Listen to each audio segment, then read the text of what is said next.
We hired this Gen Z kid at work, and he comes in the other day, and he's wearing a t-shirt. And the t-shirt's a possum, it's got dragon wings, and it's shooting fire at a taco. And at the bottom, it says, "Aw, tism."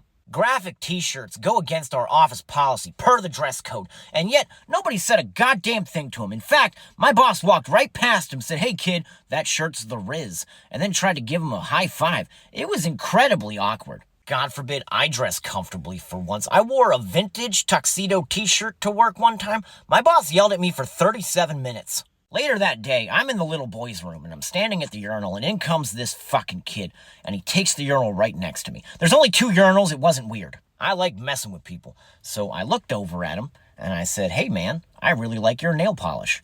He said, "Man?" I said, "Yeah dude, your nail polish." He said, "Dude?"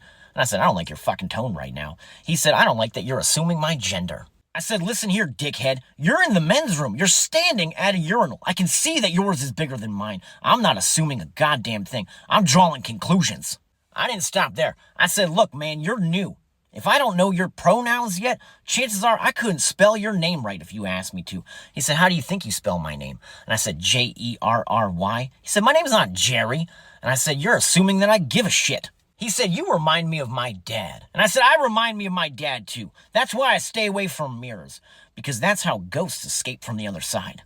He said, "Calm down, I'm just messing with you." I said, "Hey, I like to mess with people too. Of course, I have a disorder. Why do you do it?" He said, "Look, I learned early on that as Gen Z, if I'm just offended by everything all the time, people leave me the fuck alone and let me do whatever I want." I said, "Wait a second, are you telling me that if I just act offended by everything all the time, people will leave me alone?" He said, "It's not going to work for you. You're too old." I said, "I'm offended by that." He said, "Now you're learning."